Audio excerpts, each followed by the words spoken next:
We're live. You are looking live.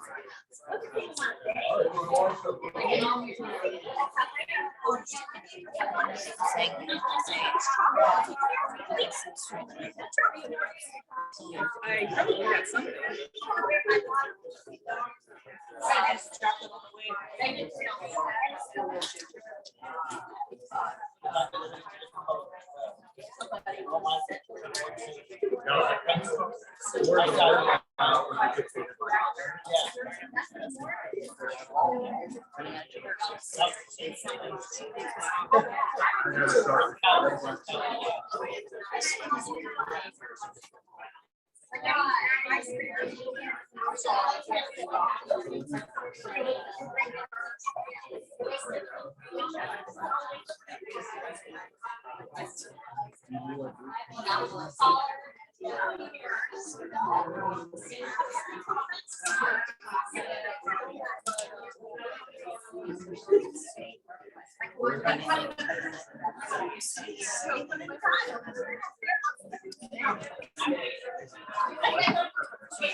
We're ready.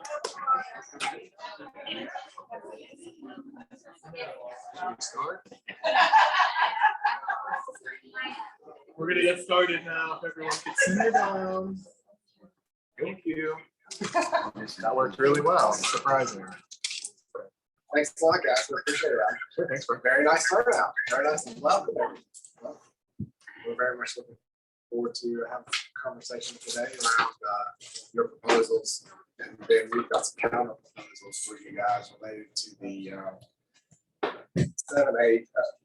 I guess we may hold on 10 because you guys are presenting more on 10 today. Yeah, it's an isolated. That's where I put security camera language we talked about instead of an MOU. So you could adopt, So we probably won't cover 10 then today. We'll probably just here and then adjust our counter to include what you present today. Right. And so just to lead off this, we talked last time about how our numbers were off with regard to the total number of teachers and how that had a pretty pervasive impact on the total number for teacher increases for this year, right? Right. And so we are currently in the process of sort of refining our compensation offer. Okay. And so what we plan to do is to finish that offer and circle back with you guys. We'd like to meet with you guys on the 27th if possible. Okay, I'm trying to schedule that week then. Yeah, to schedule, and then that'll give us an opportunity to bring if we have, and we're anticipating having a better offer, right? Than was before because of the difference in total numbers of teachers. We'll have to get that approved through the board through executive session, and so we're waiting until that to hold that executive session, and at that point we'll be able to present numbers to you guys again. Sounds good.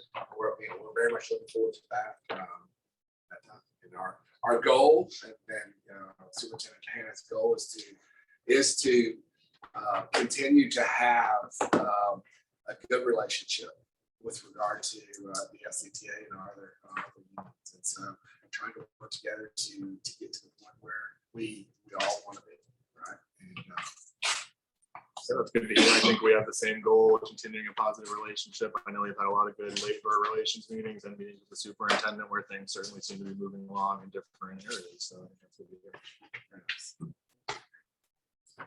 So with you, we'll start with you guys presenting 10, right? Presenting Tanner, what I know you said you had some information related to Medicaid reimbursements. that you guys wanted to cover as well. Sure. Do you need 5 copies for sure? How many copies do you definitely need? See if I made enough. 1, 2, 3, 4, 7. Okay. So make sure our bargaining team and their team gets it first, because I went bonkers and hit 20 today. So, I know. That was an extra branch of the tree. And so what's being slowly percolated now is related to security cameras. So it came to our attention that there are actually quite a few cameras already in LCS. I think something like 3,000 spread throughout the district. We understand hallways and public spaces pointing at the front and parking lots, but in classrooms it becomes a little more pervasive. And as we understood, actually it can only be put in classrooms in Broward County, have like a carve out in a Florida statute. Otherwise, we find it to be a mandatory subject of bargaining. And so instead of an MOU and a demand to bargain, we're already at the table. I would suggest putting it in Article 10. And these are just some things we would like seeing, knowing that cameras are now installed in some classrooms. So A is employees shall be notified no less than 10 working days in advance when video cameras or other recording equipment is installed in a workplace. B, video cameras or recording equipment will not be placed in restrooms, staff faculty lounges, or areas dedicated to planning. C, video cameras will not include any sound or audio recording. D, a sign indicating the facility has video cameras or recording equipment shall be placed at the main entrance of the facility and each classroom that contains the recording device. E, no disciplinary action shall be taken nor adverse evaluation made against an employee based upon photographs and or any recordings by cell phones, tapes, or any other recording devices.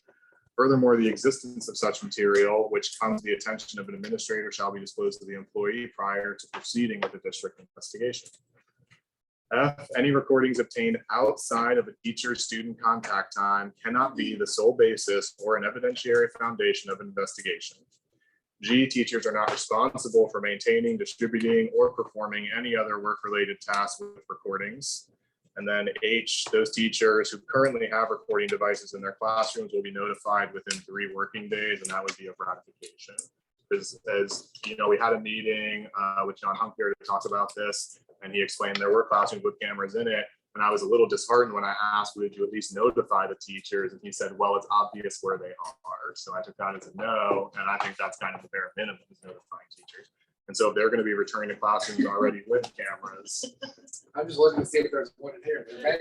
There very well could be, because you look and you see if there's a camera, then you can obviously usually can see the camera sitting right there, right? Right. But this is great. Ask if there's a camera in here, because I don't see one, but there could be. So anyway, so this is something that would probably come out in future years, because it's just to be implemented now, and the classrooms already have cameras where notice wasn't given for A. So I don't know if you have any questions about that. I'm happy to answer them. Can you speak to F and sort of? Yeah, so this is to say, we don't want principals sitting and watching, or any administrators watching footage to, like, I think you call it in the opposite direction, shopping for problems, and for that to be a basis of an investigation. And so if they're sitting on camera, a teacher is 60 seconds late every day, that cannot launch an investigation into the teacher's absenteeism or tardiness or whatever. As I understand, the cameras are security cameras, and that is not a security issue.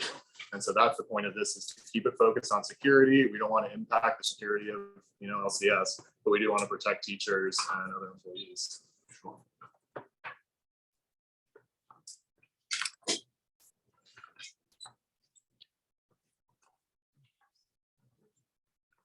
So like I mentioned before, we definitely we'll take this under advisement. We'll hold back on 10 and then counter if there's any counter. That's necessary, right? I have a handful of questions related to it. I can just kind of rattle them off, but then email after, because you probably John will have to answer these questions with people in ITS, for example. And part of these questions come from reading the Florida statute related to Broward County and what they had to do, for example, FERPA. How do you deal with this, right? Students are in the videos, how do you redact it? So how do you deal with student privacy in FERPA? But more related to us, how are the cameras operating? How many hours a day? What happens to the footage? Is it stored locally in the cloud? How long are you keeping it for? How much did it cost? Where the money, I think basic questions, you may already have an internal document about it. So I'll just email that over, but is it the case that we understand it's for security? That's the point of the cameras? Right. Okay, thank you. Look, send me those email. Yep, I'll send you the questions. So you get the answers.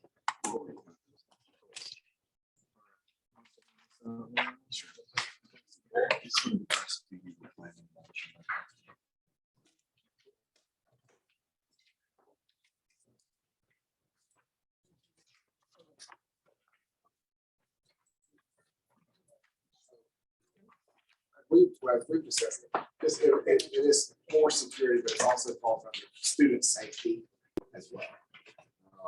That's really the prime focus of it.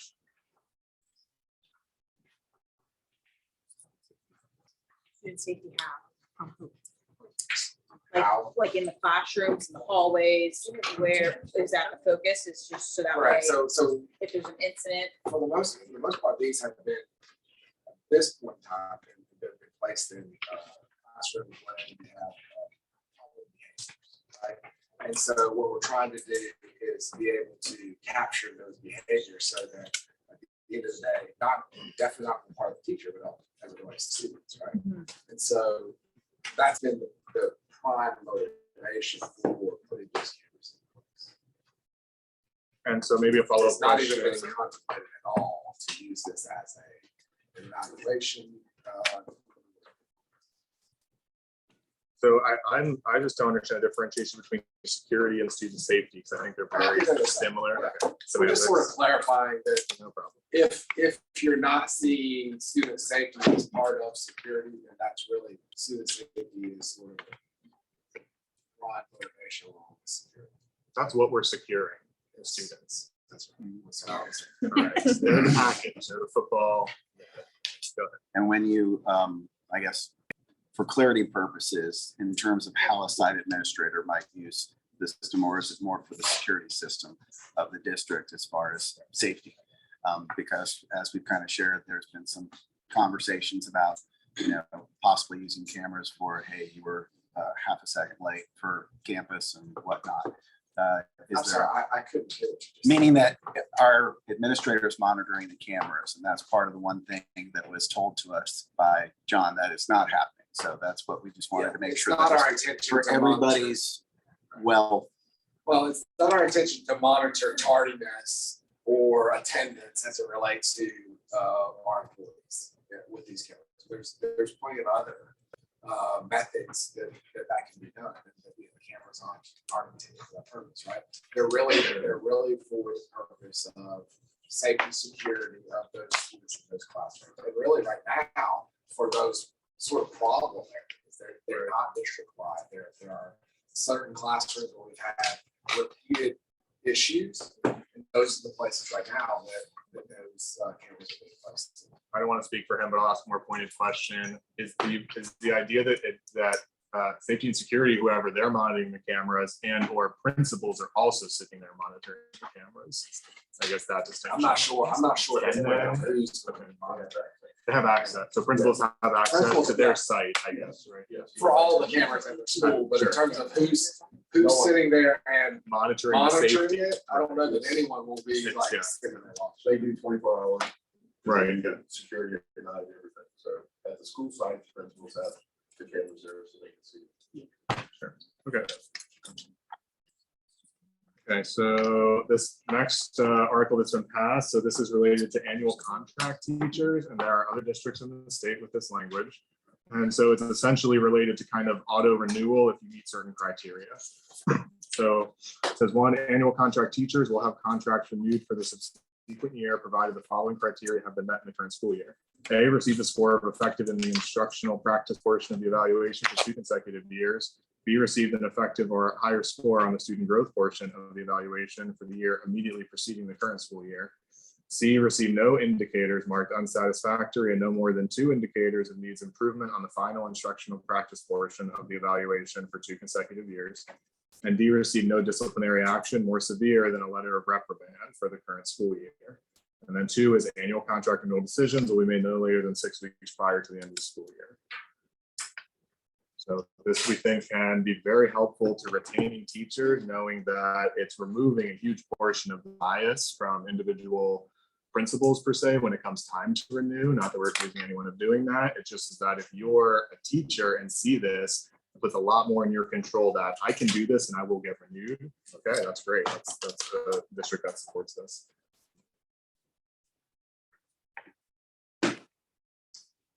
Where are you proposing this go? I'm proposing it in 13 because this is evaluations, right? And so you may propose, I haven't seen your 13, but may or may not go into that, but this is where I would put it. And where other districts would have it, appraisals, that kind of stuff.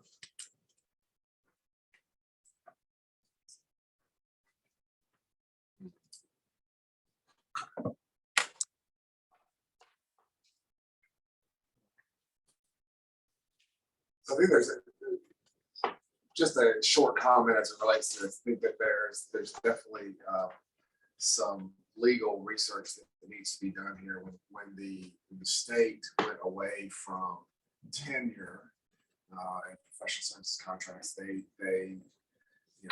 sort of deliberately from a legislative perspective went away from criteria that would establish a property right, if you will, for these positions, right? Contract positions. And I just don't know that from our perspective, we can look into this, and this is part of the question, agree to terms like this that would sort of automatically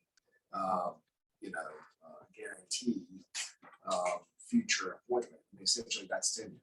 So the distinction here is that we agree with you about that law, except that this is an annual subsequent year renewal. So each year you are still up for renewal pending this criteria. So it's a little bit different in that it does not guarantee you permanent status. It's still every year you're up again. So yeah, definitely talk to legal about it and see. We just need to, But consider anyway. and then also, I'm sorry. Aside from the legality of it, do you have an appetite for something like this? Because there are other ways, think about if you have an appetite for something like this. Aside from I can't answer that question. But ask. But I think also what I was going to say is, I don't know that it goes into, I don't know that Article 13. So if we, Where would if you there envision was, it going? I'd have to Okay, think. but not in 13. Well, probably, I think 13 is also one of those things where, like we talked about last time, we're sort of going, I think what we're trying to do with 13, there was some question as to whether or not we should just eliminate 13 altogether. Because going back to evaluation, the purview of the superintendent, 13 in the past has sort of laid out the negotiated terms associated with evaluations. And so from our perspective, what we were thinking was, should we have a 13 at all? Or should we refer to procedure, right? Or should we just have a sort of a pared down 13 that really is the procedure, right? That doesn't, it's there just for information purposes. It wouldn't necessarily be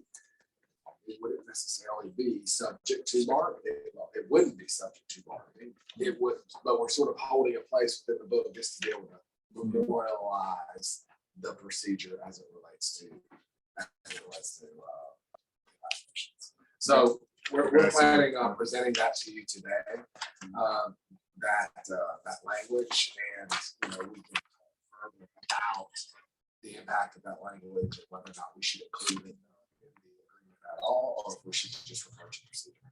Okay. Is the superintendent opposed to continuing the way of work, since it's the purview of the superintendent, meeting, having a TURC committee, having conversations about the process? I wouldn't say that we're adverse to having the conversations and talking about the process. I do not believe that we are in a position where we want to continue to operate with a TURC committee on a regular basis.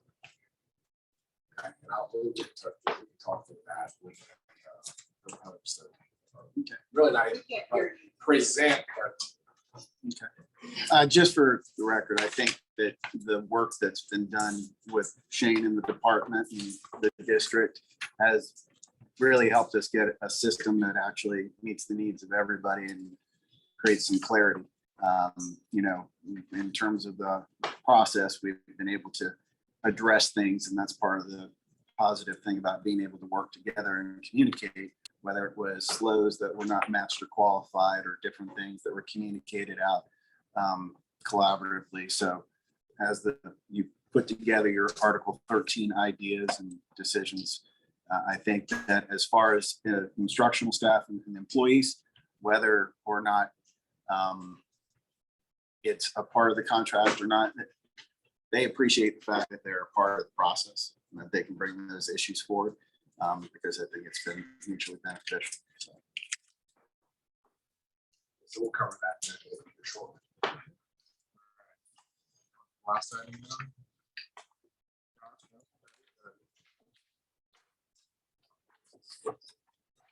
Just slow. All right, so what is percolating around the room now? So I have 2 pages with colored tables. Yeah. And this is kind of just interesting. This is not bad per se. There's some interesting stuff I found related to Medicaid. Have you seen this stuff yet?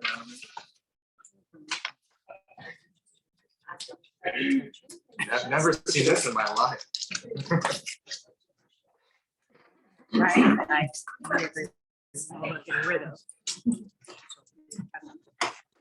Right. So the front page is what my summary of this analysis is. The second page is all the data I'm pulling from. I don't want to bog people down with numbers, but they're the numbers you'd want to verify yourself. And so what I did was I was looking at the Medicaid revenue in the district that Leon has and comparing that to other districts. And of course, districts are different sizes. How do you compare them? So what I did was I looked at how much money Leon brought in. I divided it by the number of students to see like a dollar amount per student that comes in for Medicaid. And then I also divided it by the number of students with disabilities, assuming most of the students generating Medicaid dollars are disabled. And so if you divide this total amount by the number of students with disabilities, which is SWD on this sheet, then you see I've generated this table here, and the corresponding graph is the same numbers. And so you see Leon in 2021, for example, billed $224 for each student with a disability. And in past years, it has been less. But Clay, which is about the same size as you, they're a bit bigger, about 10% more students. And that information is on the second page. You can see the student counts for all these counties. They're billing $372 per student with disability. So it's a huge difference. And Alachua was also up there at $335. And Alachua has been above Leon and Okaloosa the entire time. And so I picked these 4 out because they're similar size counties. If you pull out what, you know, your geographic locals like Wakulla, Gadsden, Liberty, things like that. With such a small student population, I don't find statistics to be in our favor, and you don't know a handful of disabled students can really change that number. But with 30,000 to 40,000 students, we think these are reasonable numbers to compare across counties. And so the bullets under this front page colored table is kind of just summarizing a couple things. So for 2021, if Leon billed per student with disability, so in 2021, you had 5,100 roughly. At the rate of Clay, it would have generated an extra $750,000 in revenue. If instead you normalize per student and don't consider the disability, that number would be 1.3 million. So that's just to say, this is data analytics with statistics. You have to make assumptions, you state them, let's talk about it, whatever. But I would be shocked to find there's not extra money in this area. And again, this is not to say it's anyone's fault or whatever, because billing is probably at the end of servicing the students, right? So it's just to bring to your attention, there seems to be other districts are having more billables per student.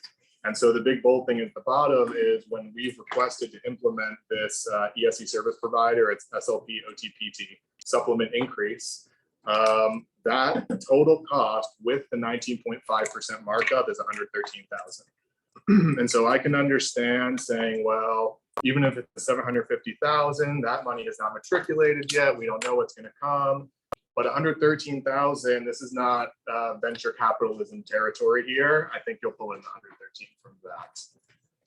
And again, the second page just talks about all the details, where I got it from. I'm happy to discuss being totally wrong about all of this or the rest, whatever. But this is what I found in the analysis. So.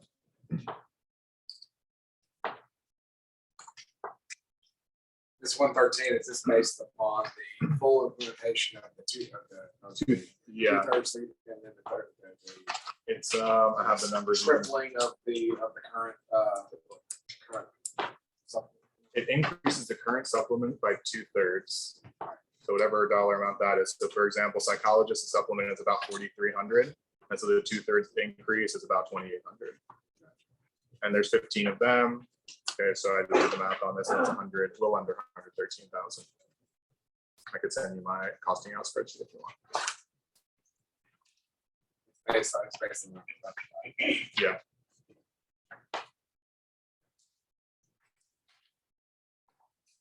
So, all right, there's no other questions. That So ends. what's the question Yes. related to this? Yep.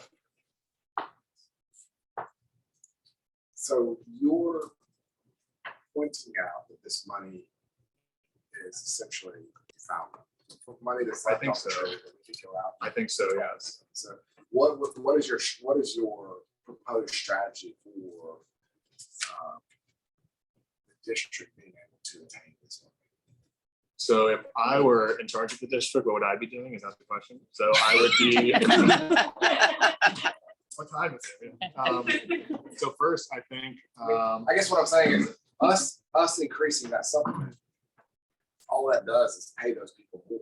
I would And say, that doesn't necessarily have a direct correlation I to understand. increased numbers. as it So, relates to- so increasing the supplement, first, that just, if there's funds available, it seems to me there's funds available to do it. But beyond that, I think this speaks to, beyond this cost, the language that's been provided about paying these providers an extra hour a week or 30 minutes a day, whatever the different things are. I just can't imagine if any of you seen a doctor's bill. If you pay one of these professionals an extra hour at their hourly rate, which is under $100 an hour, certainly, they're going to generate thousands of dollars in billables. I just can't imagine it being not. So that to me is pay them more, give them more hours to work, and then they'll have the time to do the billables, which will also cover the supplement increase, and they will love working for LCS again.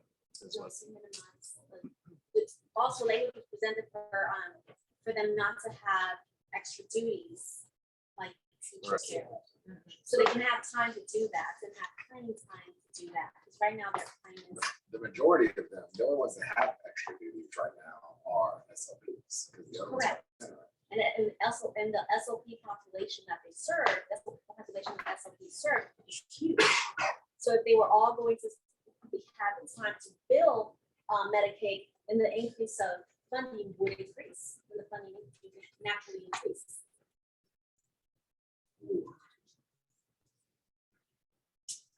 And so part of it is, let's call up Clay and Alachua and see what they're doing, I guess. I mean, I assume it's just not, Yeah. tell me please. So I do the medical So bills. I'm Karen Thomas. Hi, Karen. The,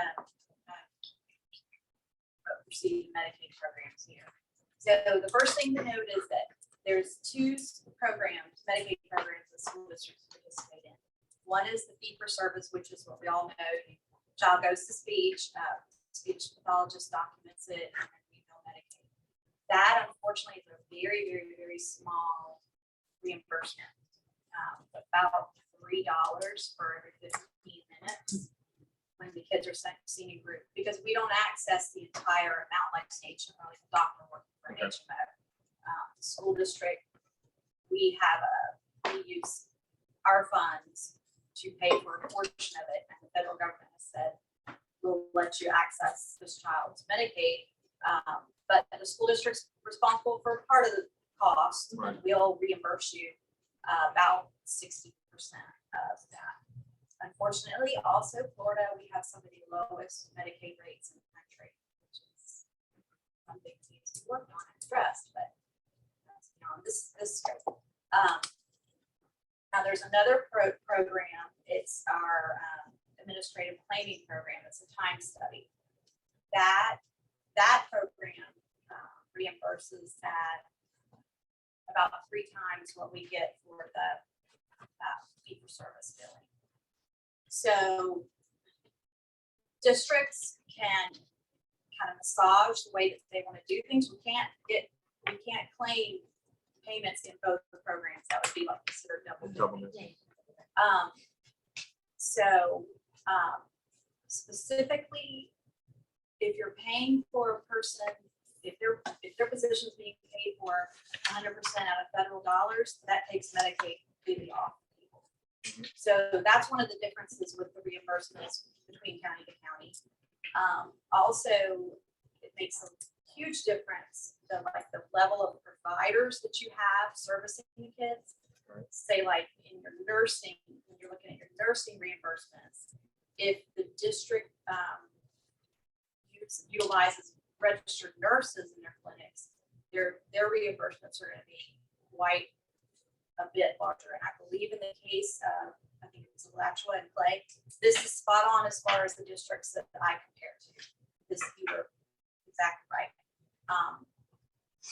Alachua and Clay, I believe they have a half-penny sales tax, which allows them to, they have more funding to hire registered nurses as opposed to the way that we're structured.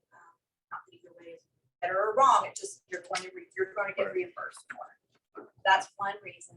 Another reason, Clay has about 3,000 more students with disabilities than we do, so that's 3,000 more billing opportunities. They also train all of their paraprofessionals and people at that level with the state. The district pays to train them basically like a school health aide. So they're able to pretty much bill for their entire day. Now, that kind of moves a little bit out of the educational model to me and more into a medical model, more so like a rehab center. And I can tell you that in my role with Medicaid people, I probably get at least one call a week from another district saying, hey, do you know how Clay County is making all this money? So if these people in my position are looking at that and it's sending up red flags, I don't, I'm just saying that it's very, it's good sometimes to stay at your level and not raise red flags to that level, because that's a huge difference in what they're being reimbursed for. So you think Clay may be massaging things as you're describing, I guess? Well, I mean, I think that they're just structuring things differently, but you were right to notice that there's a huge gap. So you're not the only one. When you mentioned the 3,000 more disabled students in Clay, that's right, but it's why I normalized to the students. So that's why, because you're right, they brought in almost $3 million last year and you brought in like 1.1, but they had so many more disabled students. So that's why I started normalizing.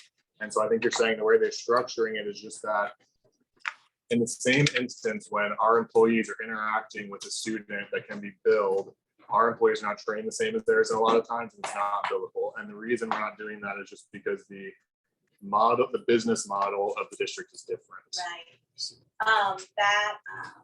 And there's just different supervisory requirements depending on what type of medical personnel you have. Right. And they're just a number of factors. But then if you look at Clay, what Clay is bringing in on their administrative claiming side of the program, we're typically maybe right in line with them or maybe a little bit above. So it's sort of 6 and 1 half. So you find there's no way to essentially generate extra? Oh, no, there's plenty of ways to generate extra, but Okay. you weigh it against what the cost is. Okay, right. Yeah. So with the cost being essentially changing how the district operates in this way. Changing operations, changing the way people are funded so that they can bill. Because so one example, you said position is 100% funded out of Fed dollars, reimbursements off the table. But if now you pull 5% from your general fund, you can reimburse the whole 100% or the 5%. You need to make it so that you're sure that it's still costing you more than what we're getting reimbursed in order to.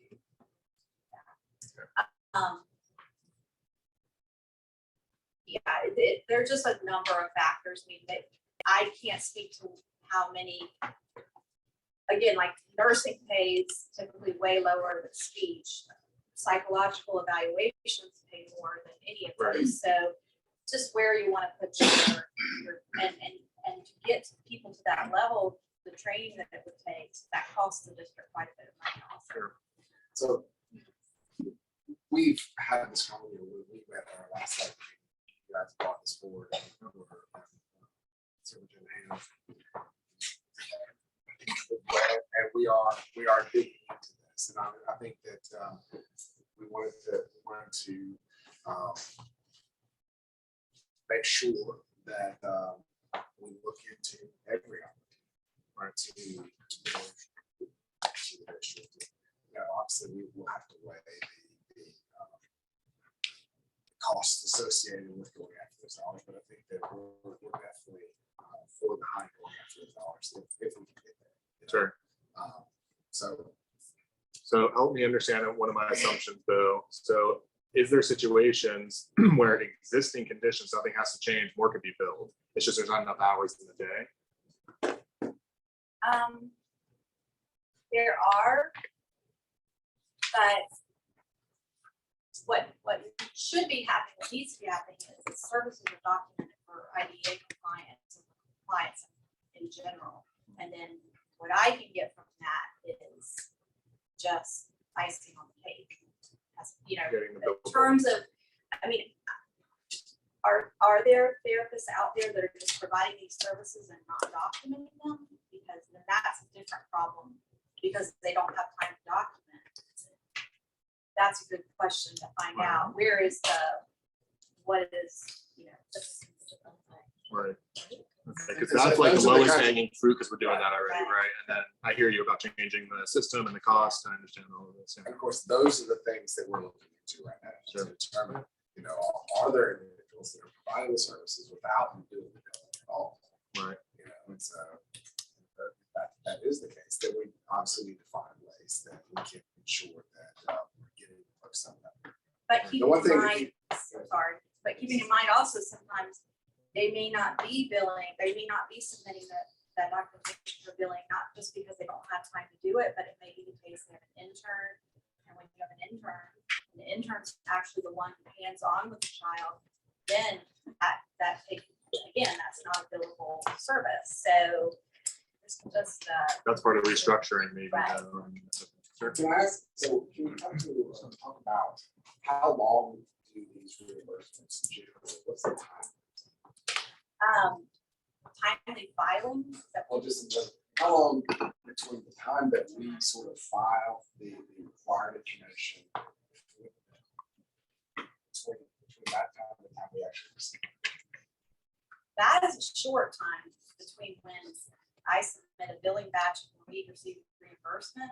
That in the fee for service program, that's typically only like a 2-week turnaround. But in the administrative claiming side, unfortunately, a lot of this depends on how the relationship is going between the Department of Education and the Agency for Healthcare Administration. They are the state Medicaid agencies, whether or not they are fully staffed to process those claims. Right now, I think we submitted our last administrative claiming quarterly claim back in January, and we're still waiting to get paid for that because they have no one on staff at the agency to pay those things. So that's another thing when you look at numbers, it's kind of hard to, like, my numbers might look a little low right now, but that's because I've got claims sitting there waiting to be Right. paid, and there's no one at that state agency to actually process that claim. But that should be even across the board. Clay has those No, claims not sitting. necessarily. Oh, We have a. Oh, because you 2 year- talked. Yeah, we have timely filing limits on the 2 different years. services that we bill for.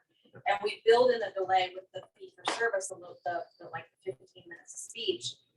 Because if we bill on the same day that the child got speech from an outside provider and we get paid first, then they won't get paid, and then it just causes a whole. So I've got a lot of built-in compliance and ways to stop bad things from happening, Right. you know, so. There's a lot of variables when you are looking at this district. What I like is that we are basically our students with disabilities percentage, we're about 5th in our group, and we end up being about 5th in terms of reimbursement. And then we're about the 3rd largest in our group, and our administrative claiming reimbursements are about 3rd in that group. So it's kind of like I look at those higher level statewide data and make sure that we're staying in our lane. And of course, we always want to reimburse more. In fact, we're mandated to maximize Medicaid reimbursement through IDEA and through now this new mental health allocation. So it's not something that we can't do. We Sure. have to do it. I'd like to talk to you about the higher level stuff, so I have more details about it, but it seems interesting. I can talk about Medicaid all day long. Unfortunately. Have you been hurt by?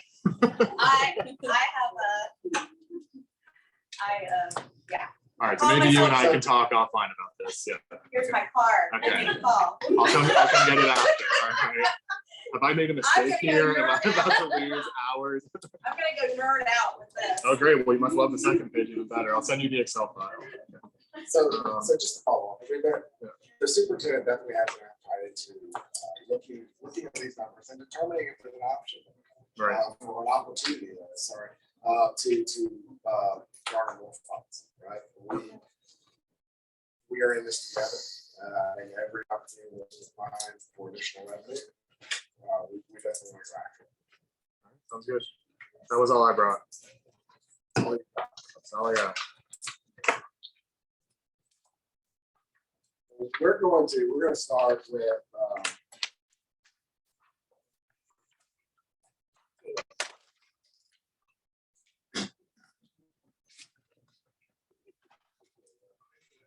we're going to start with our counter to Article 7.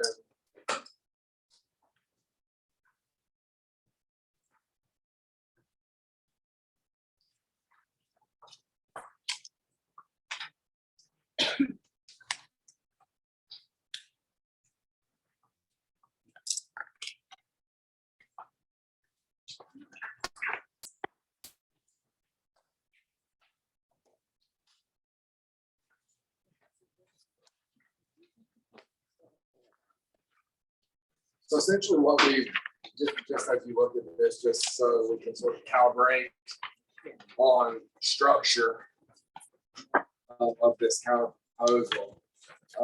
The items in red, the items in green are places where we have accepted your language as proposed.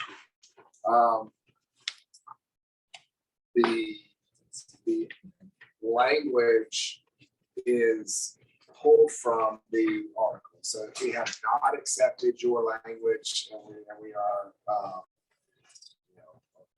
content with current contract, I'll left current contract in place.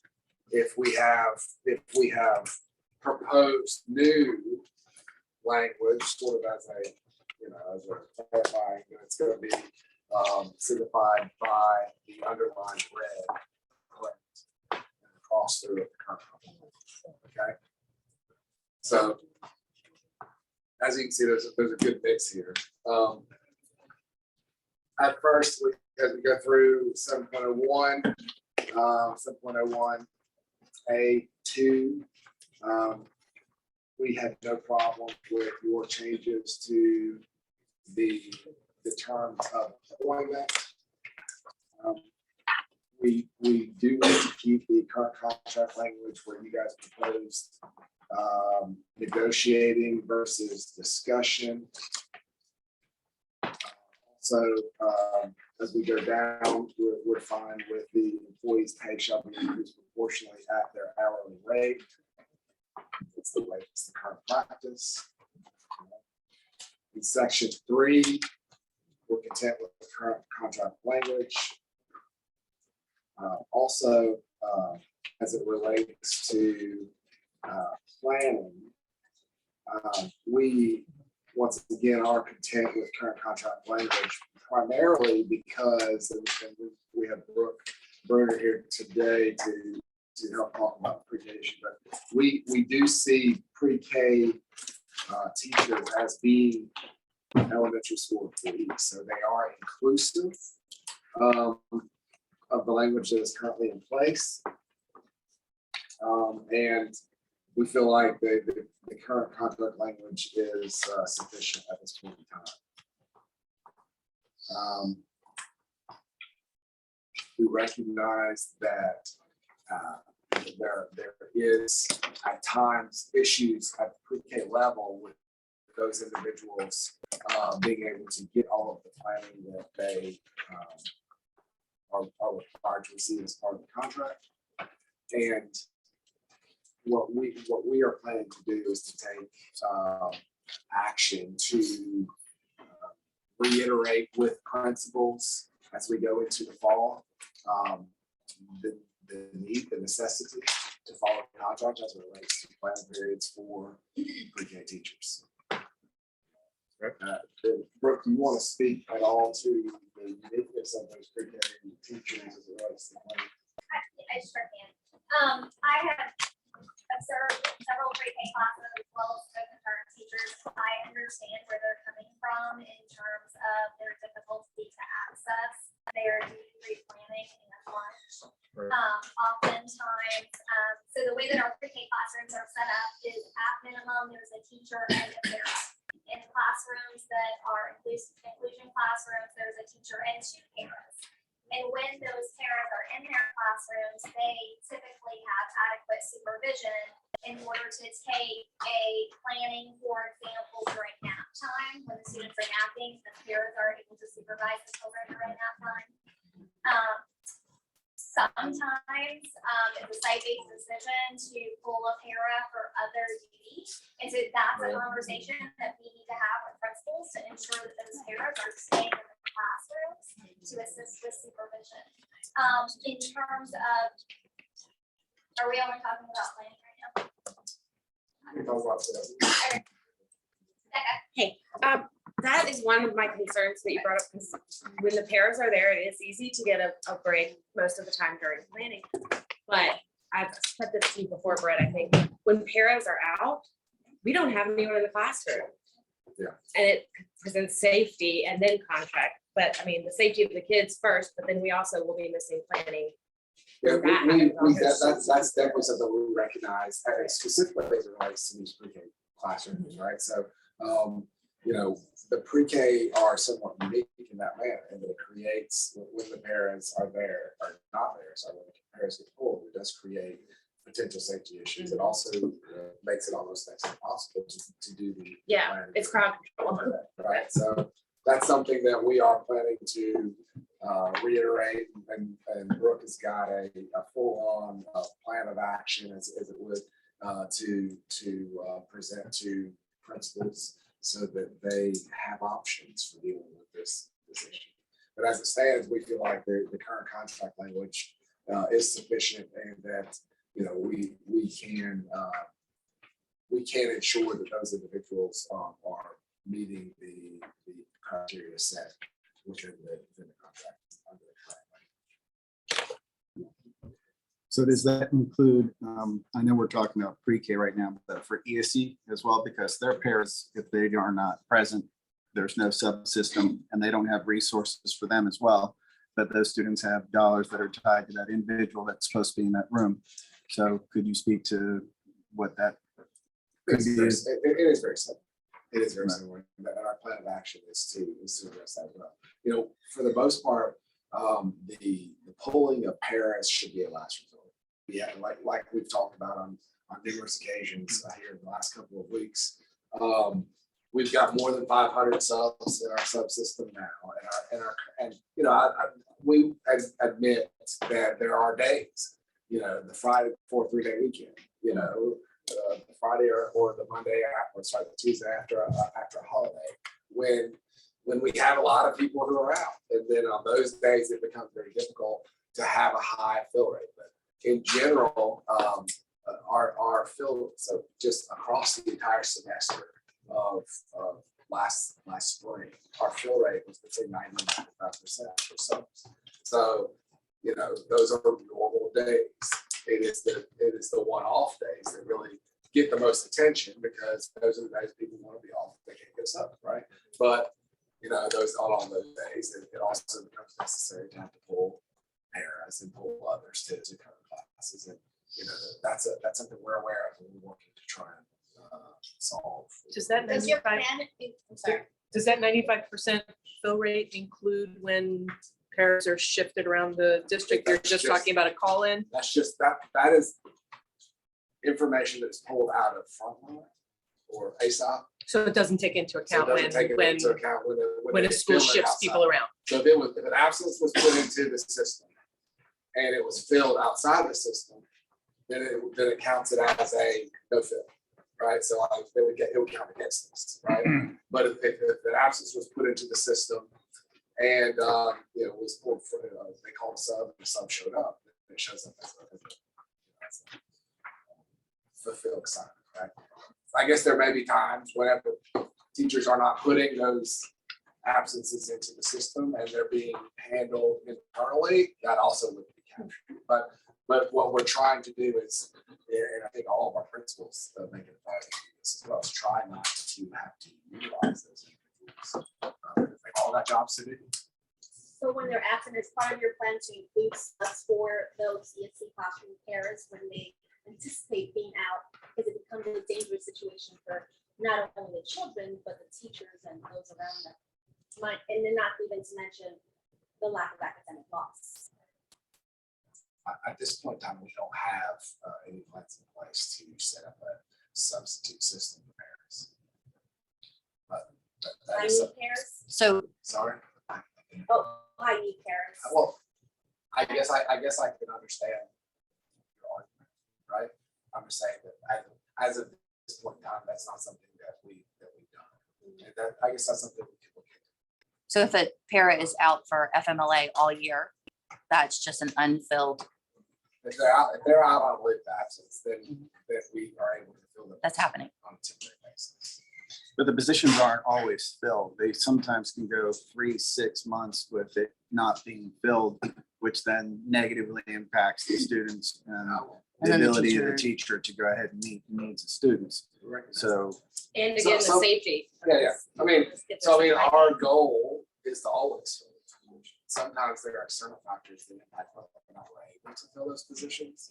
But generally speaking, we're not, if we have someone who's on long-term leave, we're not just sitting back holding those vacancies. We're trying to fill the roles to the greatest extent possible. I guess I'll just tell a story because I'm passionate about this with the ESC kiddos because they have, we have runners, we have fighters, we have kids in wheelchairs, we have kids that need help feeding.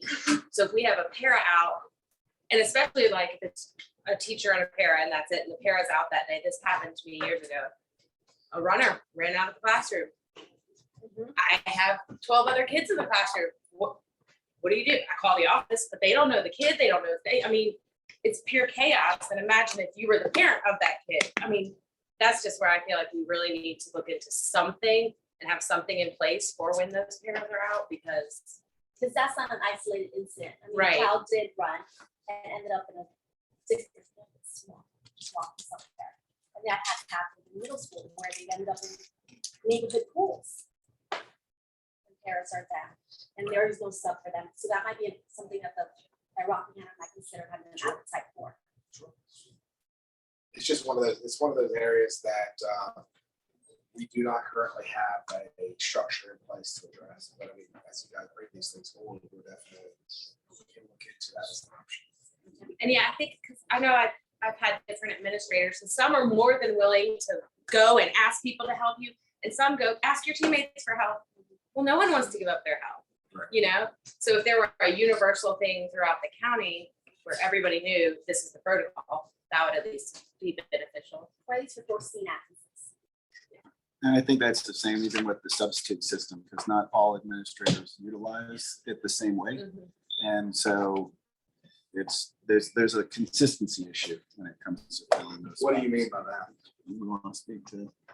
Like as splitting far as- classrooms and that kind of thing, Well, or using paras to sub and all that. Paras are used every day in all levels. We have mechanisms in place to afford parents to utilize this stuff. So that's clear within our lesson contract. So it's not something that we're not aware of, right? But it's not our first choice. So we're talking about the elementary level, pre-K through fifth. And they pull their paras in their ESC classroom. And that teacher now can no longer have planning or lunch. Well, I would argue that if that's the case, that would be a violation of contract, and we should bring that. So we can discuss it. Because that's something, the only way that we're able to address those one-off situations where we're just not following the contract is to call us out. And because I think that, you know, if those things are occurring, HR in the district office needs to be aware, and will help to ensure, as we've said, we have got a contract that we intend to follow.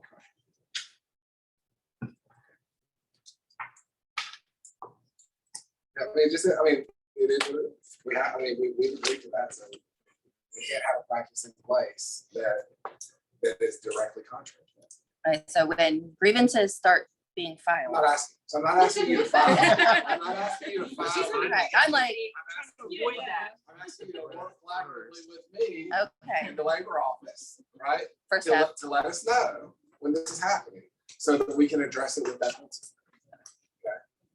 And I think that we can clarify those circumstances, you know, what the requirements are of the contract. And it shouldn't remain an issue. And I think for the purposes of making sure that it doesn't become, for lack of a better word, adversarial at a site, I think the communication of what the district expectation is on how to address it, so that everyone is speaking or knowing the same process, so that when it doesn't happen, it's more of a, hey, remember, this is what is supposed to happen. And you can have that conversation, but the concern is when even what are considered safety or student need issues or things that from the professional educator standpoint is, this is something that needs to be addressed. It's not always received in a, I guess, let's problem solve this situation. And so to avoid that, I think clear communication of what the process is and who's responsible should be known by everybody. So I think Mr. Hanson here, it's a school manager in our middle schools, he can attest to the fact that we've trained the contract with our principals. Principals understand the contract, and we sort of reiterate these kinds of things. But occasionally things come up, right? So I mean, when they do, we need to know about it. I understand. And there are times where we just don't have our hands, right? And so if those things come up, we try to avoid those, right? But sometimes there's no. I think it's more of deliberate practice versus a one-time training, because those one-time trainings, even the one that happened last year on July 22nd, I think it was, that had the PowerPoint about contract language stuff, there were still issues going into the beginning of the year. So it can't be just a one-time thing. That's all we're saying. It's making sure that we're all communicating and understanding where things are. That's all. So we got a monthly principal. Talk about contract issues. So in terms of being a one-time thing, that deliberate training as it relates to contract administration was a one-time thing, but we did talk about these kind of issues on an ongoing basis. All right, so where we left off, as it relates, we're at 7.01 A2. We feel like current contract language is appropriate. Same with 3. Okay. As it relates to 7.01 3. That's what 3C, right? 7.01 A3C. 3C, yeah. There we go. All right. So we've put forward some language to try and clarify what our understanding and our intent around this language is, right? So the language, in our opinion, should change and say teaching periods and time for other duties. Time spent performing pupil contact teaching assignments and other non-teaching supervisory duties shall not be part of the employee's planning/preparation period. That clarifies for the purposes of planning that either their student contact time or their supervisory other duties should be part of their planning. So what this is saying, so if a teacher's hallway monitor for 5 minutes, that is student contact time. That is not, that would be the non-teaching supervisory duties. Right. So they're working before school on the bus ride, that they should not be asked to do that duty during their planning time. Right. And if they've got time, so for instance, there may be times when you're looking at that. I am. But it's like, that's what it says. They're planning, if their planning was in the morning before school, because that's their schedule, we would say you can't ask them to do their duty at the same time they're supposed to be doing their plan. But that's planning time. That's Scott needs to Planning probably time, jump in on this afternoon, one. morning, anytime you have free is really planning time. We really can't consider just special area planning time or just the period that you have where you don't have students in your class. Like those are times where you're planning and stuff. And so by this language, you're basically saying, I could be on duty all morning, I can be on duty all afternoon, and I only get my, whatever that time is, 45 minutes.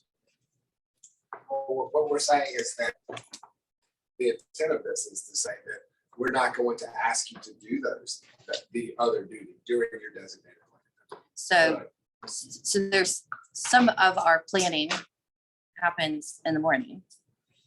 Okay. And middle school definitely has duty in the morning.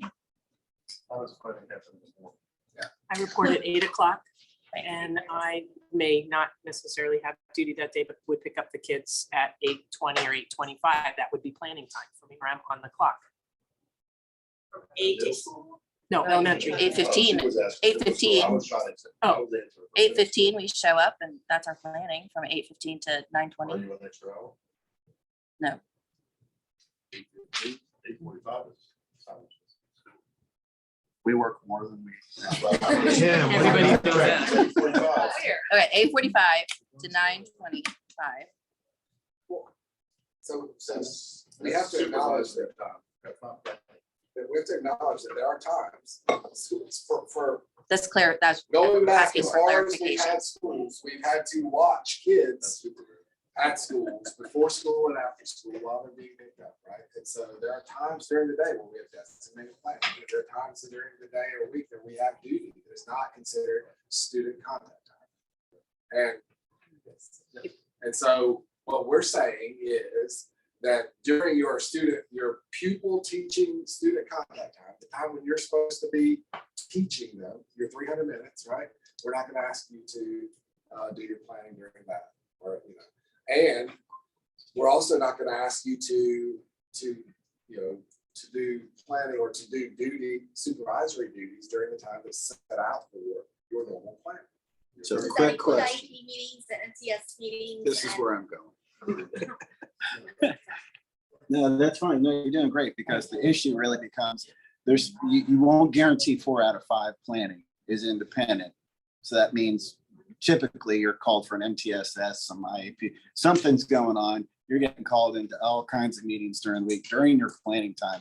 So what you're saying is if you have received your 5 hours of planning time, by the time you get to where Thursday, Friday is, you don't report to duty because you're supposed to have 5 hours of planning. So I'm trying to figure out, because we can't protect planning already because it says shall make every effort to get 4 out of 5 planning. It's not saying 4 out of There's 5. always things that come up. Right. And so if every single time that something happens, it comes up and someone doesn't get a period of planning that they're supposed to have gotten, when circumstances are ideal, we're protecting that. When things come up and uncontrollable, unforeseen issues. That's every day in I the was school. gonna say. That's public- every public single school- day. school. So the alternative is we file agreement. If we took that language out, we could just file agreements all day long. single time that there was, a unforeseen issue, then we have a grievance to do. That's not what we're trying to do. What we're trying to do here is to the greatest extent possible, ensure that you guys have dedicated. And at the same point in time, it's protected, your classroom time is protected, but there's also a recognition that we do have duty.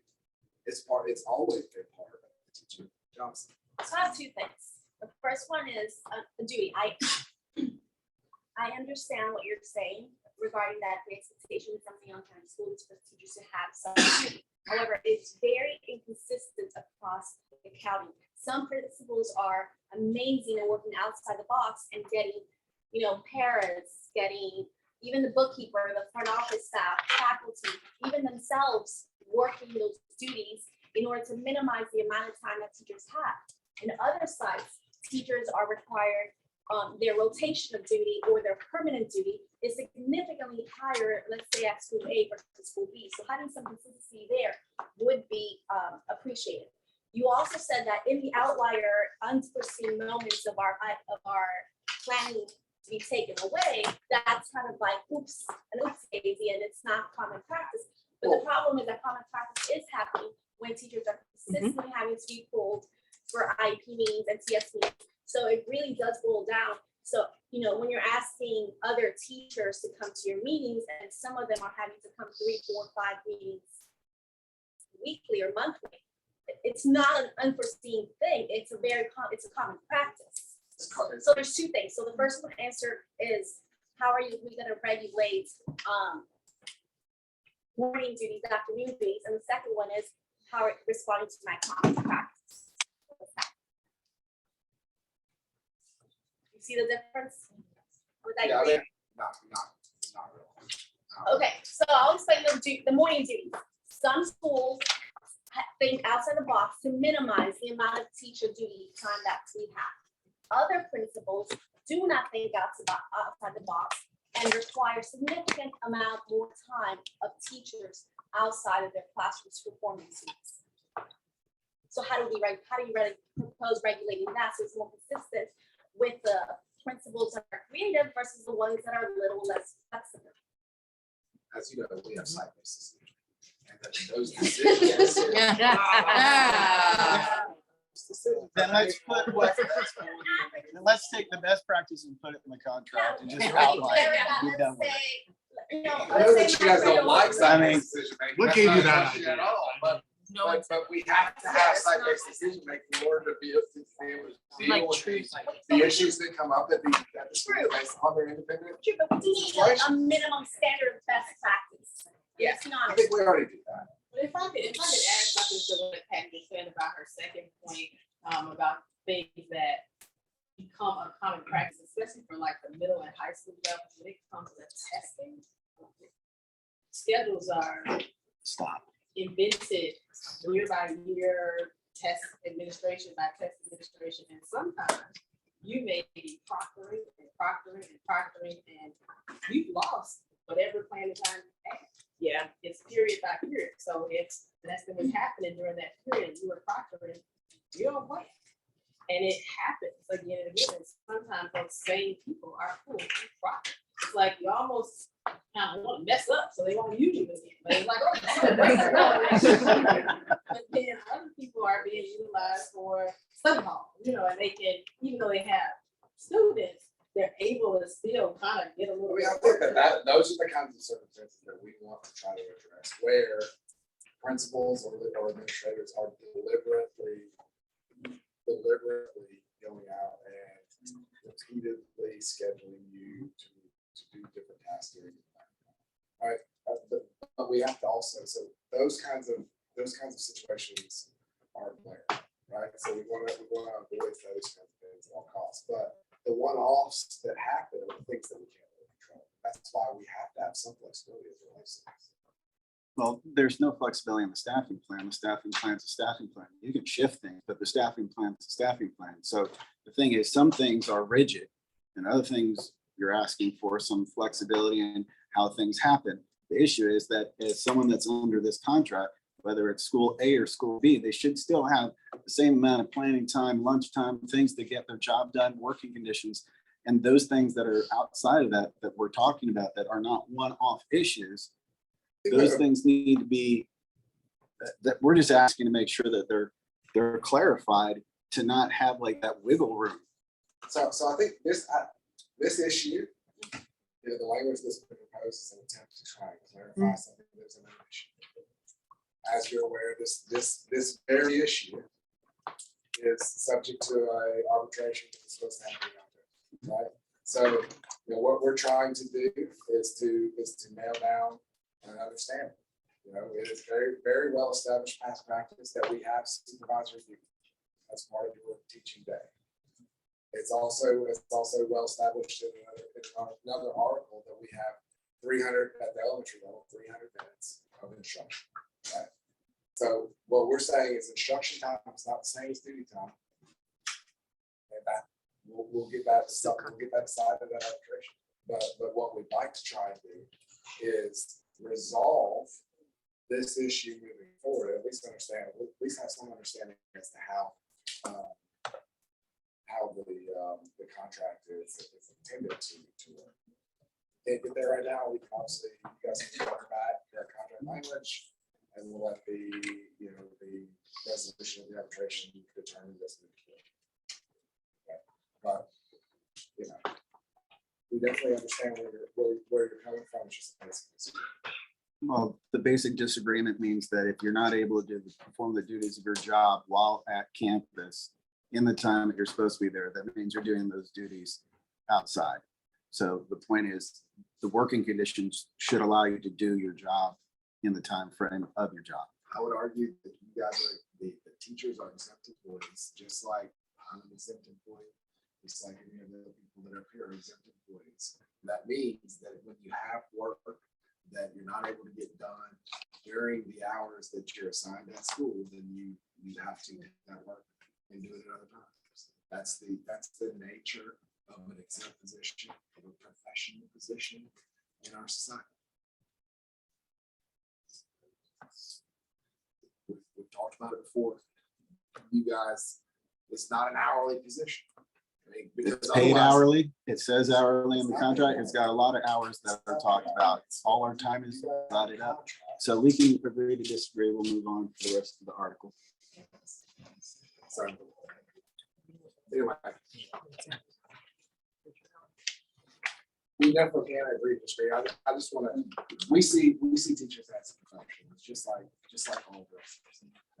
So, and in doing so, then I think that comes with professional courtesy and trust and all the other things. And so when we have conversations about, whether or not someone can maintain receipts and other things, they're smaller things that lead to treating people as professionals.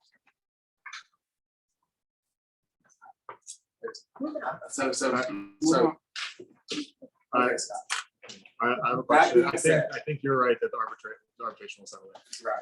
So Leonard hasn't been in bargaining. Is he still doing arbitration related stuff for y'all, or is he okay? So, all right, moving on. So, okay, continuing forward. We're at 7.02. The last little bit of 7.014 is current contract language as well. Okay. Now we pick up 7. You guys have proposed, a 4. You guys sort of said, when no substitute is available for an absent teacher, no teacher may be assigned to cover the class after all the other certified qualified staff. Also. What we're saying is that we do not have a desire to change this contract. It was in the proposal that we had before.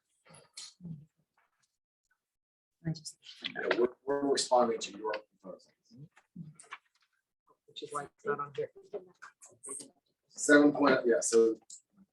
So going back to what the proposal that we put forward just contains current contracts in situations where we're not adopting language that you guys. Yes. So 7.02 under A1 general. Once again, our contract language. So we go to 4, oh, sorry, B2, current contract language. 7.02, B4, current contract language.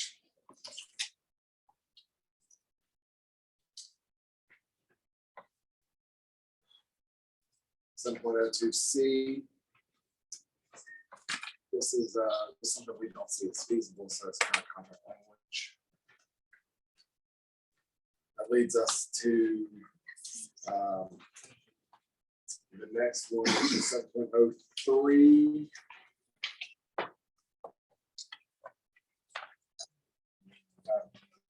Sorry. 7.02. 7.02E. Down virtual. What we have, this is under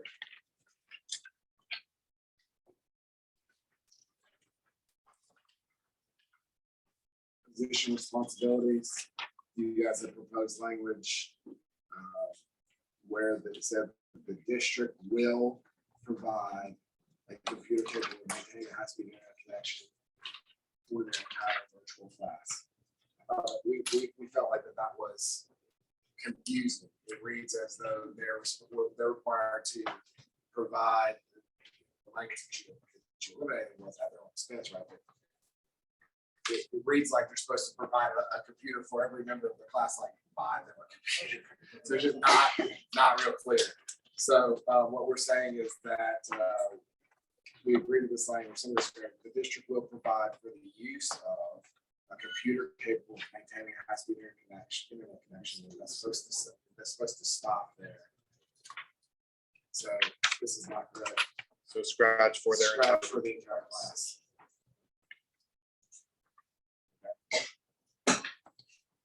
Yep. All right, and then we move to the next section, which is related to lively technical knowledge. This section of the article is completely new. Yeah, it is. And so what we have done is proposed language that is getting at the same criteria, but the language that you guys have provided, quite honestly, is not acceptable.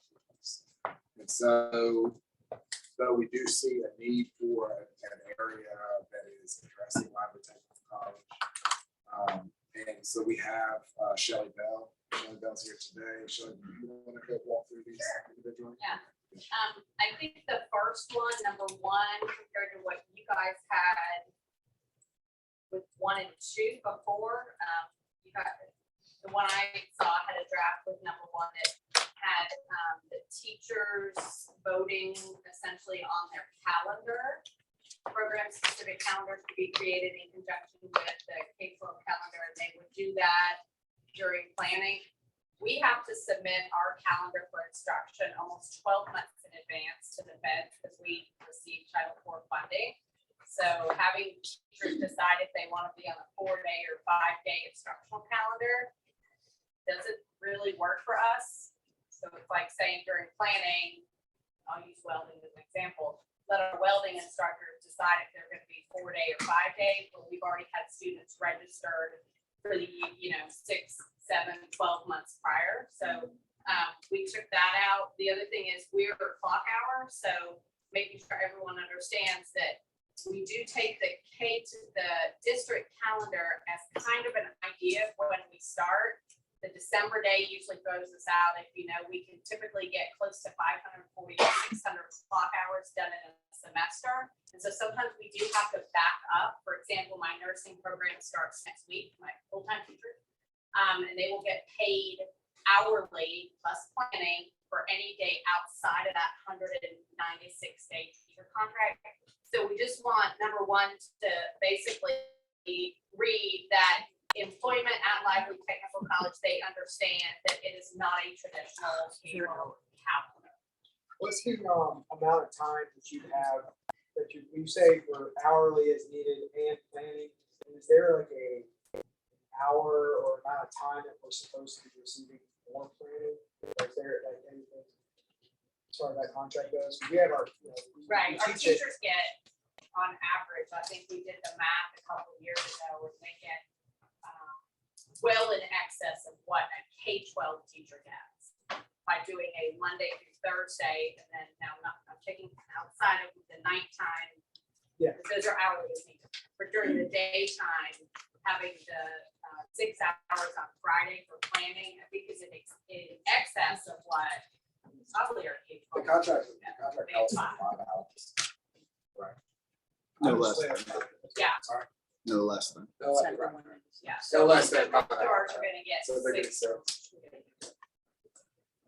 And so we just kind of work through that, making sure that everyone, and typically when they come, and we do the interview process for teachers, we try to explain what our calendar looks like.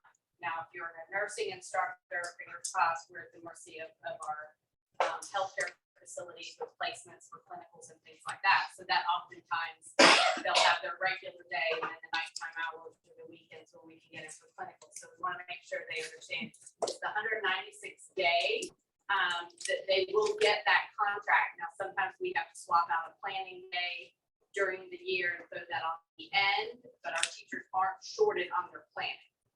It's just because of the federal requirements to get in the number of clock hours for a payment period for students to be eligible to attend. So that's what we kind of try to put in one. In 2, the employee work week, again, specifying that the compensation is paid for contact time outside of that traditional 7.5 or 8, all work are 8.5 hour contract day. So if they're asked to work clinicals on a weekend or a nighttime and they agree, they get compensated for those hours. And then number 3, just making sure that we're on program. So each one of our program has different, what's called an OCP at the post-secondary level, which is like a class. And so a teacher may teach a program that has 8 classes, or they may teach a program that only has 2 OCPs. But regardless, they're agreeing to teach how many ever classes, preps are within that program. That makes sense. And then there were other things that we just took out. There was something about SLOs and DPPs. I think it's a school similar to ACE and some of the other special sites. We've already accommodated the SLOs and DPPs. The only difference is that the district, when they do put out guidance on K-12, they tend to be focused on the traditional classrooms and not looking at the special sites. Then there was one that you guys put about paying for professional organization. I would love to pay for everyone's professional organization that they want to go to. However, I know that on the K-12 side, if a teacher chooses to be part of Florida Bandmasters Association or the music or the math, National Council of Math Teachers, they have to pay for that on their own. So I don't know if us paying for that would make sense, but we do pay for those that are required for the school as a whole to be participated. And then as far as there was something you guys asked for, I think about going training, 2 trainings, instructors to attend up to 2 trainings per year. That trainings will be paid by LTC. Where do you do that? Right, but the point of half of that was you're the current administrator and you do that. The next one that comes through might not. And so the idea was to have that in contract. So when your tenure at our site is done, the next administrator who's coming from K-12 might not know the ins and outs of post-secondary. Trying to say I'm not gonna be there long. I was thinking, careful now. Oh, no, I think what he's saying, he's just saying he can't be there forever. I mean, yeah. There's, well, I mean, yeah, you tell them we'll deal with this 10 years from now. They say 10 years. But the idea was that when an incoming administrator, we get all of our administrators from the K-12 side, was to give them an idea of how technically how you're currently running this site and those benefits that we're getting basically is for you being there and putting them in stone, so the next administrator that does come in doesn't say, actually, no, we're all going to 5 days a week and this, that, and the other. I got you. That was the main intent behind it.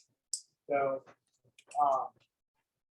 we'll just- I mean, and I think that Shane, you could probably speak to the professional development, any site administrator, right? K-12 and lively and special sites should encourage their employees to seek professional development. And when able to pay for it, so they get TEC dollars for it. We don't really get a lot of TEC dollars. I just use other funds. to pay for that. She's creative. And I think the last time that we had talked, Shane, you had said that it had to be registration.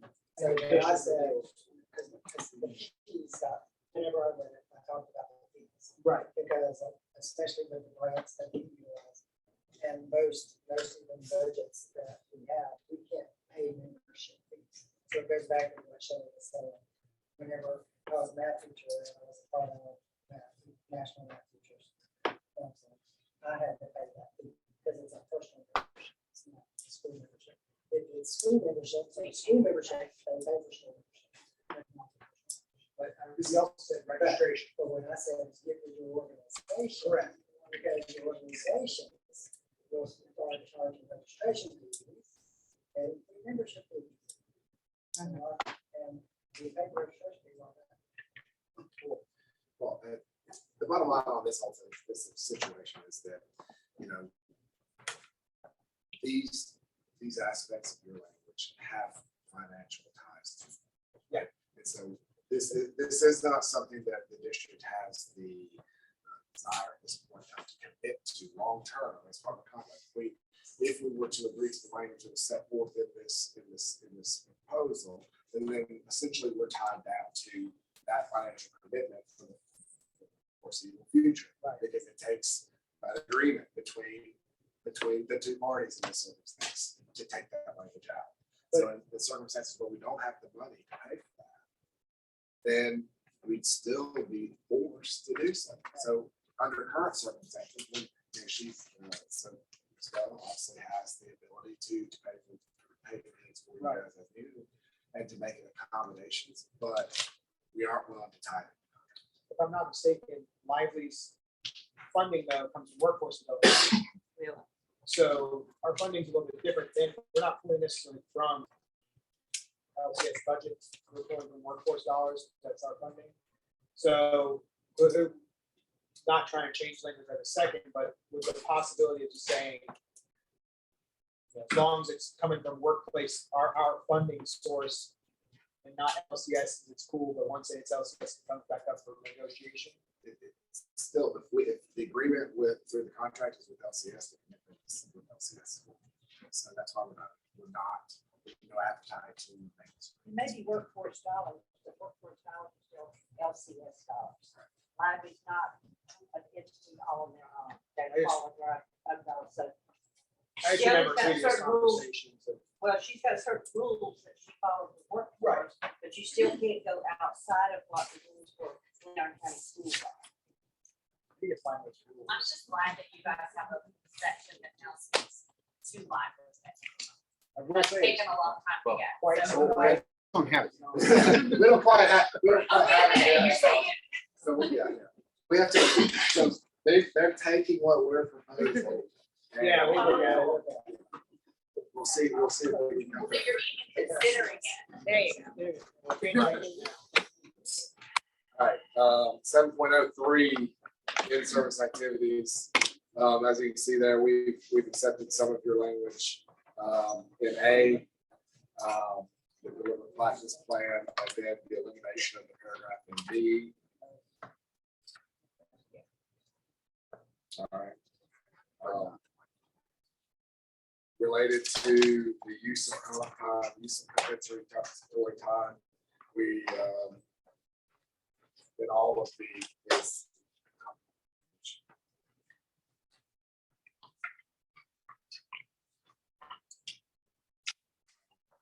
We get the next point where we You guys had a proposal of 7.13. We've accepted certain aspects, the 504, adding 504. But otherwise, current contract language prevails. 7.15, we've accepted your proposed language in green there. With the addition of language that we're trying to define that student contact time to pupil. So referencing the language used in 8.02 and 8.04 related to pupil contact teaching assignments. It's again trying to clarify contact time relates to that time that we're teaching. And then finally, the last bit, we are moving this 7.18 is moved from the evaluation section. As we discussed, the evaluations now become the superintendent, not subject to bargaining. So there's a certain aspect of the layers that is on consent 13 that we this section just to memorialize it and to have to administer testing. If you want to speak to that, the related to the addition of 7.18. Testing the last thing on that. Okay. I didn't mean to put you on the spot. I just. It said that it already tested. Right. It didn't Moved. it moved to another section. Okay. So we're moving it. So that completes 7. As our proposal, we'll welcome counters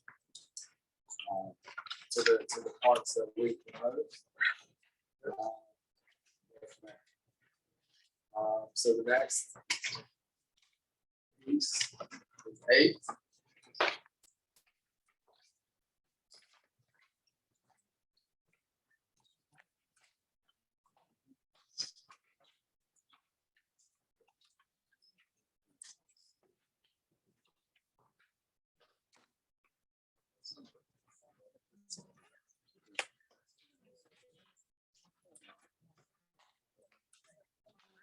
So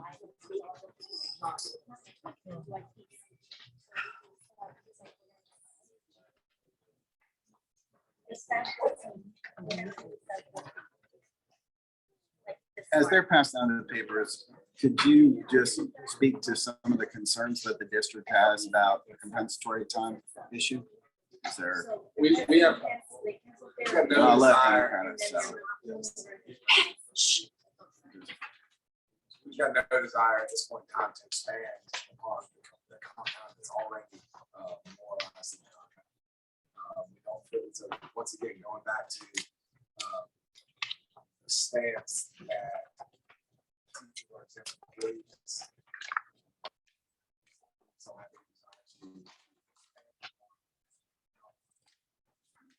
cost us money, and we don't feel that we don't have. It's money that takes away from our ability to give teachers increases year after year, and we'd rather be able to compensate teachers on a yearly basis, providing increases in wages rather than administering compound that should be.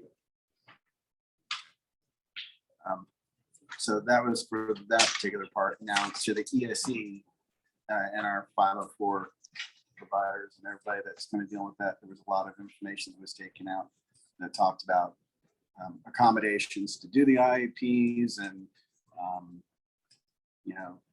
favorable schedules and things like that. So is there a particular issue with providing our ESE teachers with those things?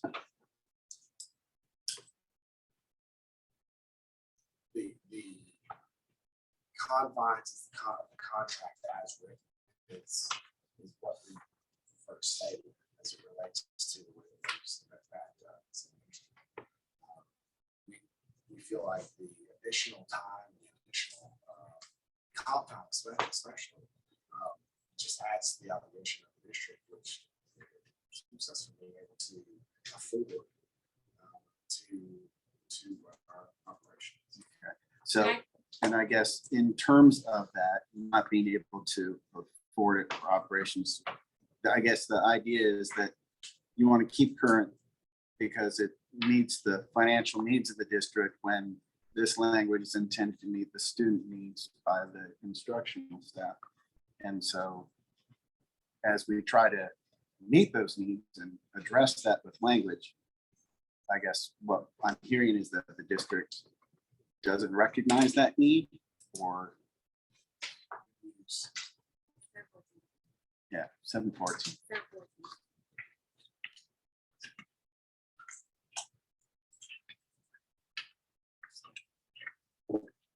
Talking about 714. our proposal of Our 714, proposal, where which you may- remove the language at the end of 7.14, for up to 7.5 hours per month.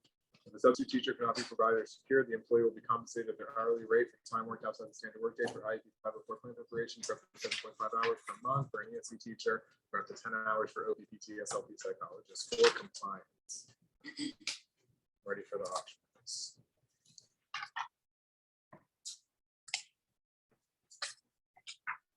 Going, it's going, let's go. There's no funding associated, it's not costing. Say it again?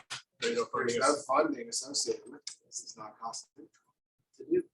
It does, yeah, so while it would be wonderful to be able to provide that time and have it be compensated at your hourly rate, that's at the teacher's hourly rate, it is additional, it's an additional commitment of dollars. It's quite significant across the entire year, so as it stands, it's just not something that's feasible for us.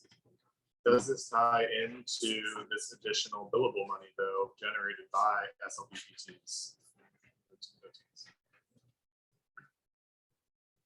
It's quite possible that there may be additional dollars that come from that line. I think right now, we definitely haven't realized any of that money. So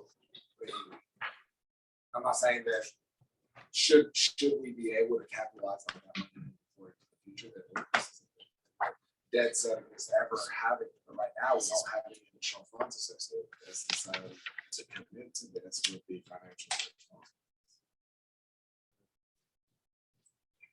So what I'm hearing you say is I have 4 days to plan, instructional plan, correct? Guaranteed. Guaranteed in the contract, manager that 4 days of, and during the morning, hypothetically, I have duty. In the afternoon, I have duty.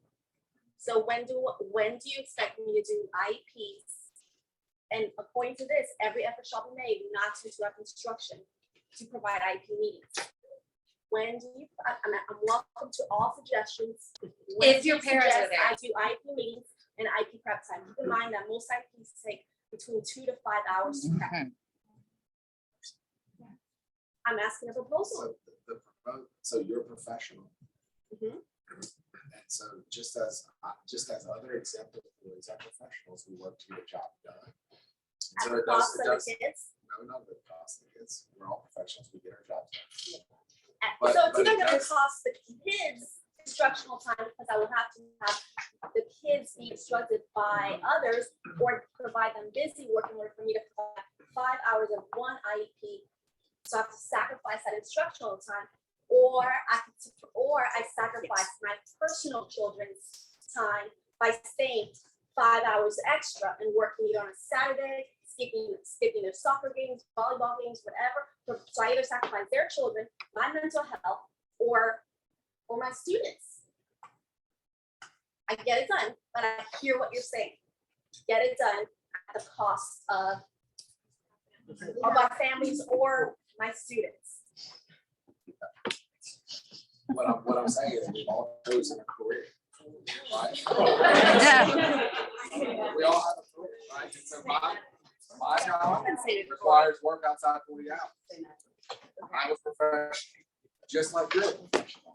And so what we're trying to say is, we are not treating you like hourly employees.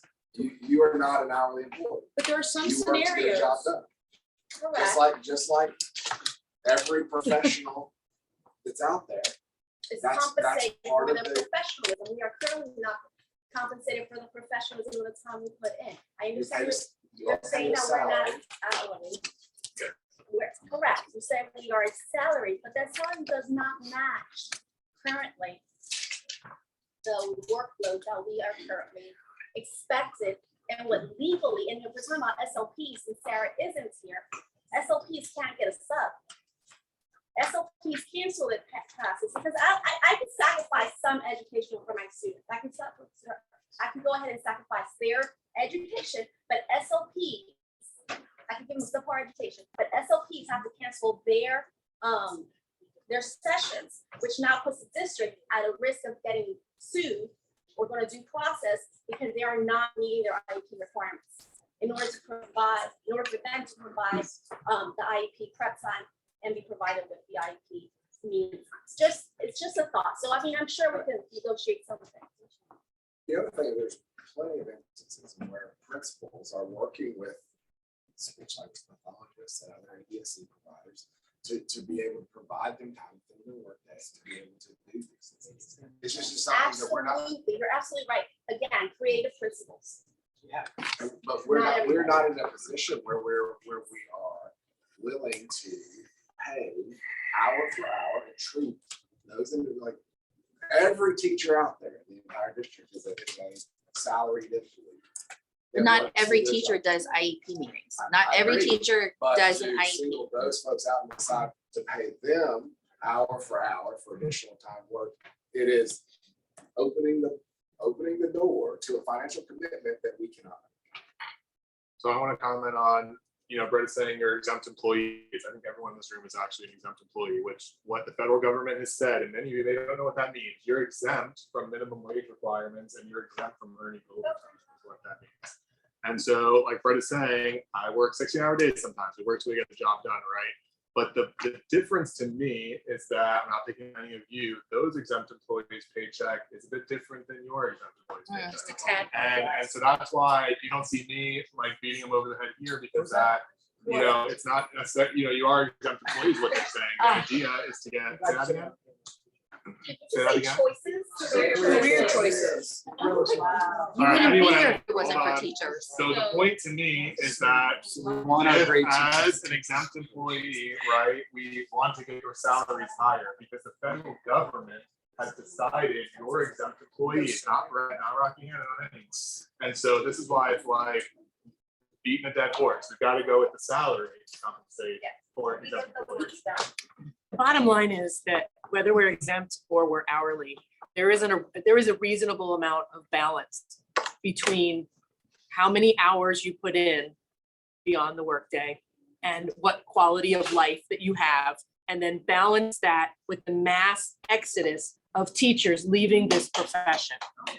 And until we stop throwing you're exempt and do your damn job, until we stop, pardon my French, if we start treating the teachers as professionals and recognize that we will all take work home. We will all spend time on the phone with parents outside of school hours. We will, but there has to be a level of that's enough in balance with what we're getting paid. If I make $80,000 a year or $100,000 a year, I don't think I'd mind putting in an extra 15, 20, or 30 hours a week. But when I have to say no to all of it, to just going to sleep on time, Peeing.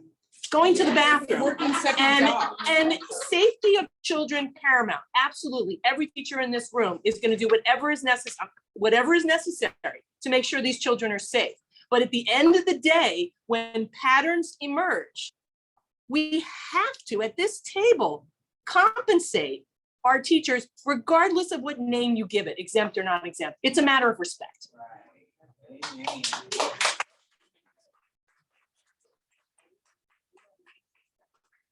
In immense respect.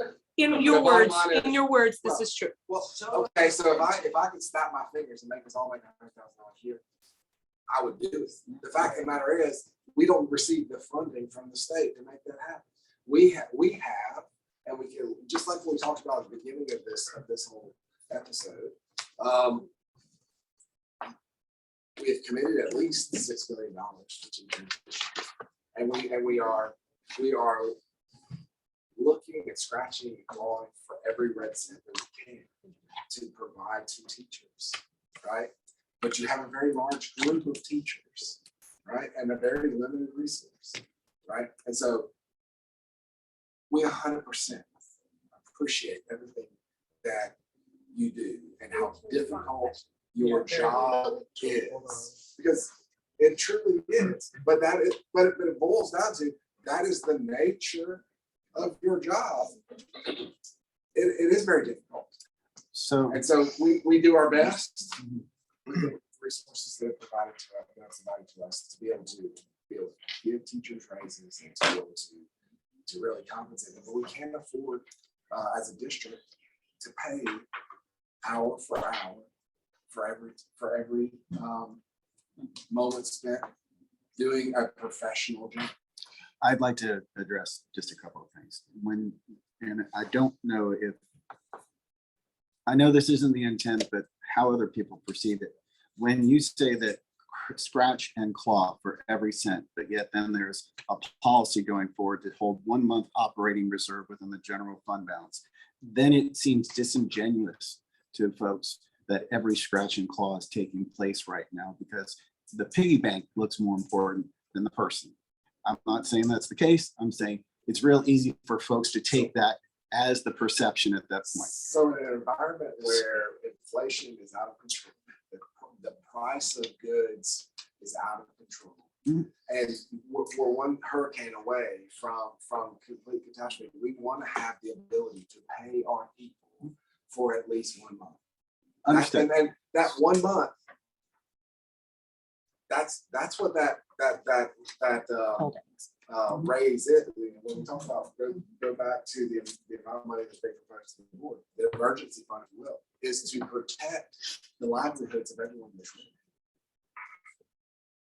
And so we to be honest with you, we are really going out and looking for every red cent that we can, but we're also being fiscally responsible. Right. And so to the point where I think what you're hearing from the room is this, because you've chosen the wrong profession kind of thing. I'm saying that's what I'm saying. That's what I'm hearing. I'm not saying that's what you're saying. I'm saying that's what some of the rumblings are. So the issue that comes down to it is this: I think ultimately we have a shared responsibility to understand that even last year we lost a number of phenomenal teachers that helped create the games that took place that the school board was just glowing about yesterday, right? And there's going to be more of an exodus for people to then choose different professions that will meet the needs as excuses, not that they are, but what people are hearing as that are the reasons why we can't do certain things. And when we ask for some kind of understanding of, here's at least the general rules. This is how we protect time. This is how we make sure you can do your job during the day. This is how you get to plan, because you want to make sure that you're meeting students' needs and everything. That it's the right teacher can change the trajectory of a student's life. And the wrong teacher can do it too. Yeah, we need to keep our great teachers. It's not just about filling 300 empty positions right now, because when I looked at the latest one, it was 1,785 that are instructional staff right now. So there must be some work, processing taking place to get to the 2,100 that we keep hearing that we're going to be at. But we're already short teachers. We know teachers are thinking of leaving already.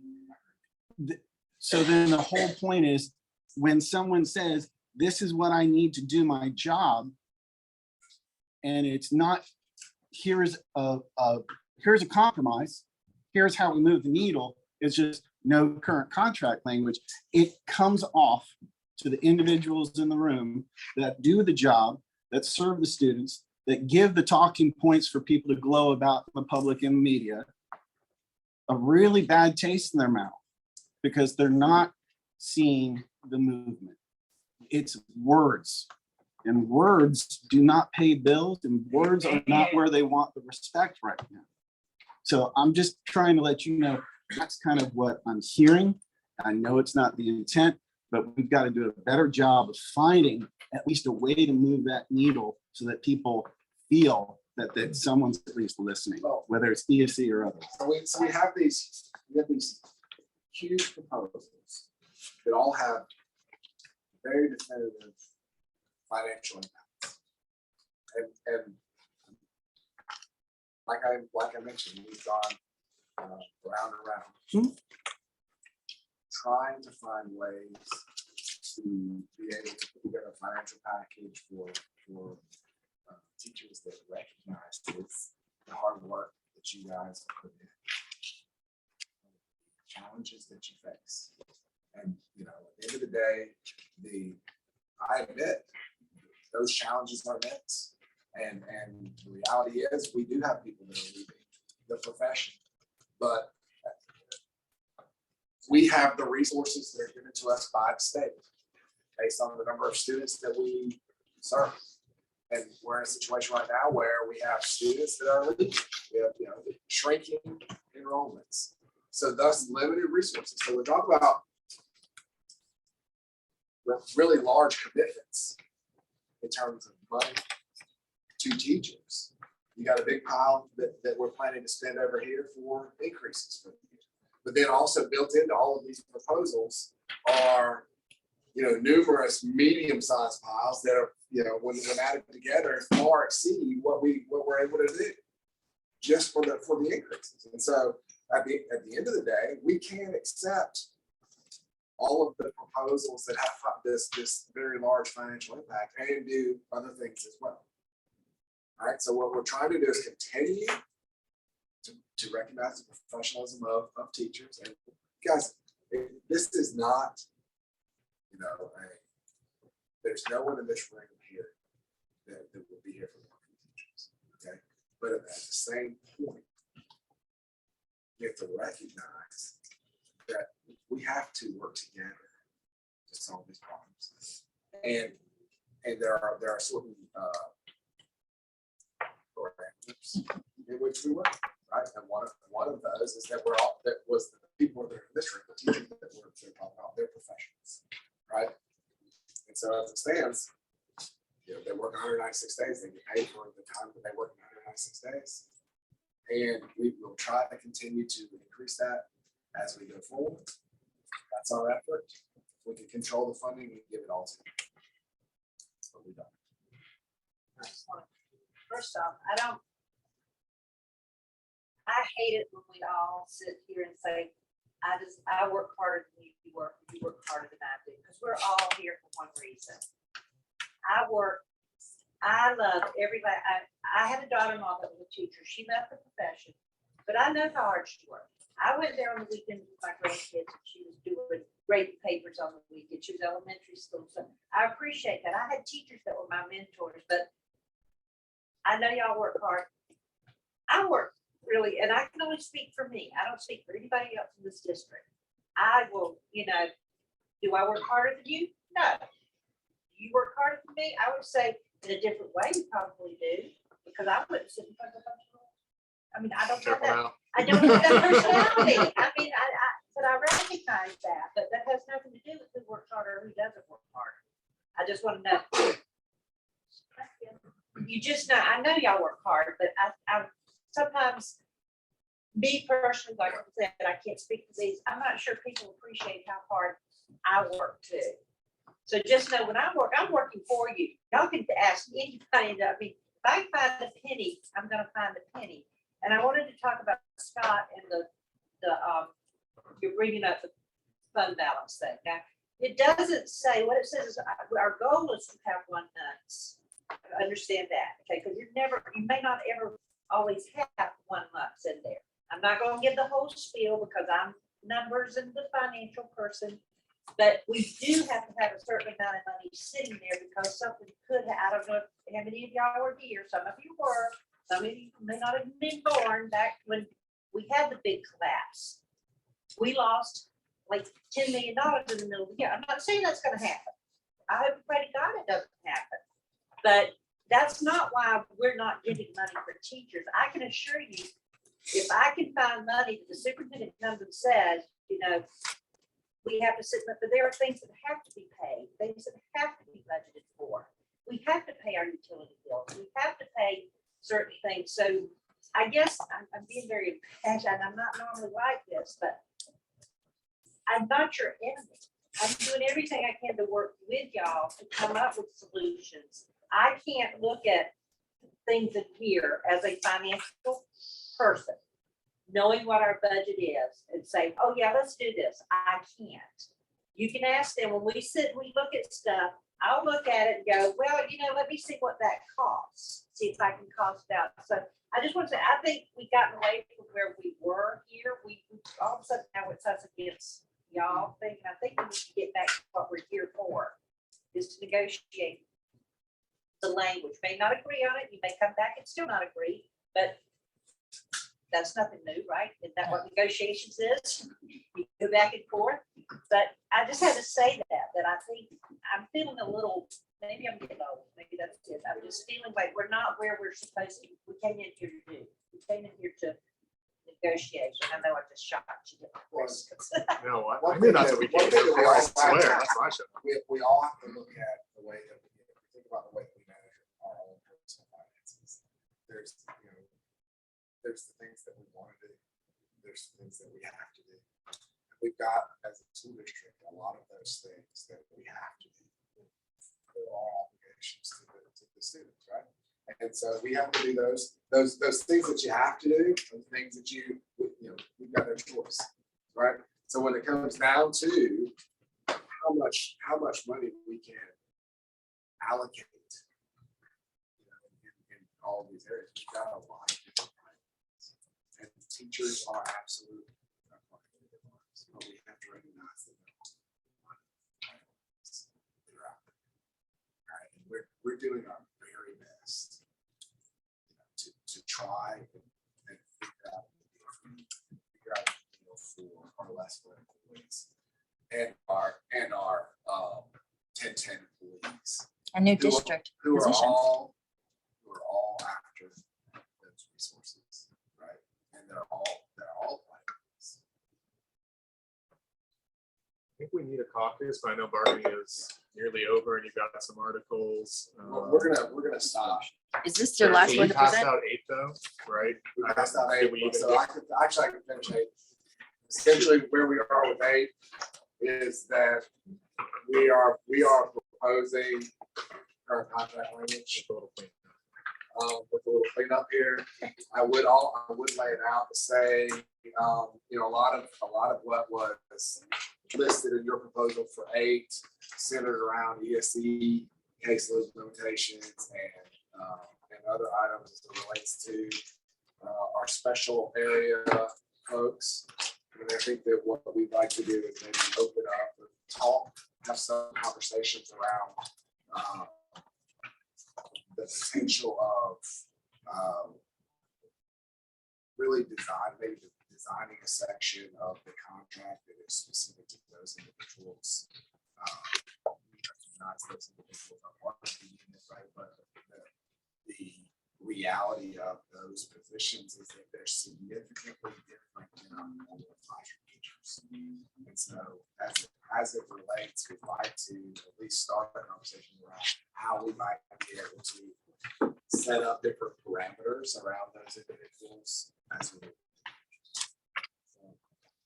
And I think that some of the language that you guys have proposed would be appropriate if we were to have sort of a siloed section of the contract that just apply to those. You're proposing a new article for that instead of a subsection. Something along those lines, and I think we can work out how that's structured or whatnot. If you guys would like to, so like I said, our contract language was simply enough. If you guys would like to caucus, and then we'll come back briefly and then we'll be done. Yeah, well, are you gonna present more articles or no? I'm gonna So I don't know, I'm gonna stop do we this need one. that? Do we need them to come back? Yeah, I the think we just need to intent is to- discuss amongst ourselves. I mean, really. I mean, we've reached our time. So I mean, and we plan to meet again on this late 7th. So we can pick up. 13. Yeah, we can pick up with 13 to 16. then we can take any counters that you may have. That's fine. I don't want to keep you while we talk for 30 minutes or whatever. So, all right, I think we could just break for the day. All right, thank you. Thank you. Thank you, and I'll confirm a time for the 27th. Yeah, Probably 1 o'clock on the 27th. yeah, I think so. Because also you want less than that, right? We can do less either the 27th. Or do it on separate days. Why not early? Like 25th. I've gotta have it. No, but 25th is before the 27th. I know, but so 25th is the day that I'm trying to have. I'm trying to meet with the school. I'm trying to meet with the school board on the 25th, the day that we have a agenda review. Or what you're gonna do. Where with you the- going? Right, what I'm gonna do on the 27th. Okay. Because I have to get approval for any adjustments. Sure. For everyone else, you can stick around, we're gonna discuss, so that we're gonna send them out and we'll